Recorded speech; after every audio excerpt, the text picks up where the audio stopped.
Welcome back to Next Gen Investing. It's time to discuss a clear other winner of the session today as Applied Digital is up over 31% and some change on the session. Joining us now is George Tsilis, Senior Markets Correspondent, for some more clarity on why and what really went on. Because I have to say, looking at these numbers, George, initially I saw some misses, but I mean, clearly this has done quite well today, to put it lightly.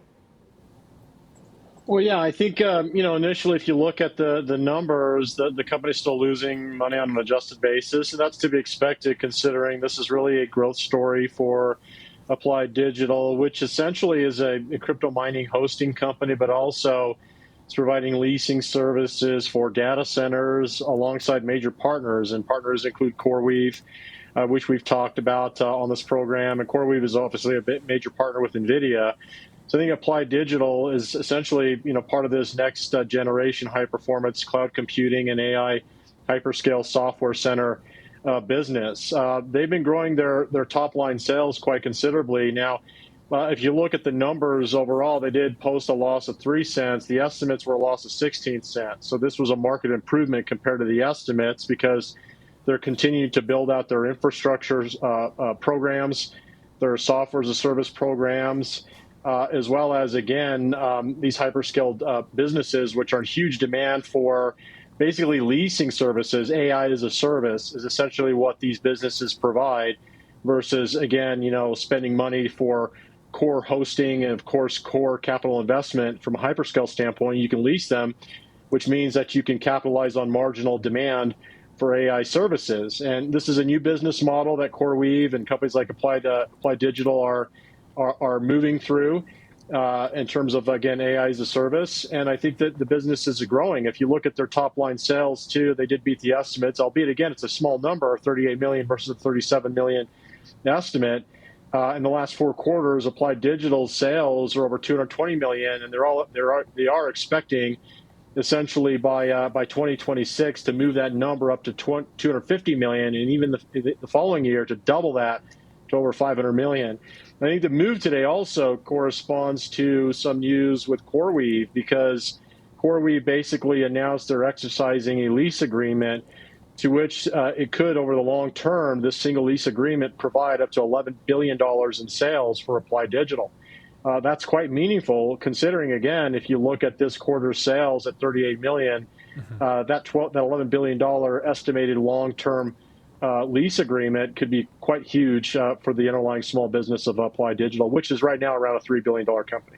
Yeah, obviously it's smaller scale than some of the other AI players that we talk about, but you can see how this would be a little bit more of a consistent business model when done right. I interviewed the company's CEO on Market on Close probably a month ago, and they were really excited about the community of Ellendale and all the things that they have that are going well in that area for that data center. But talk to me about the technical picture, George, because it also looks like it's a pretty optimistic looking chart. Do you see the same? I do. I mean, I'm looking at the chart right now, and I think if you look at the levels, which correspond to the highs this year around 14, that might serve as a slight barrier to the shares.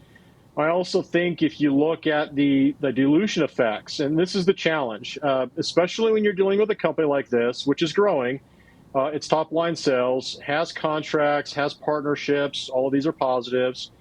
But you have to look at the core capital investment the company needs to make to fulfill its lease obligations, expenditures. And if you look at last year, the company, again, was generated around 221 million. Like I said, that was the last 4 quarters.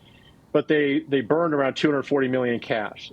So that has to be overcome through dilution, financing. And that's why we're seeing quite volatile price action in this name. And I think the $14 area may be an area of resistance, which corresponds to the high of this year. But nonetheless, some of the analysts, including Citizens, upgraded the stock. They got an $18 price target, which may not be very far out of reach, considering the prospects for the business.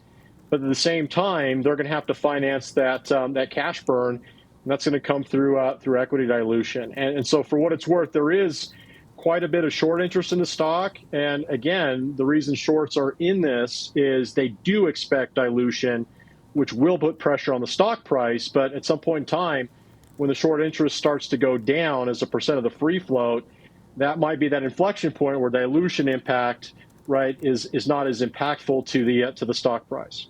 Yeah, and I think all important takeaways for a name that has now climbed about 30% for the month. So at least closing out July on a pretty bright spot. We'll leave it there. Appreciate it, George Tsilis.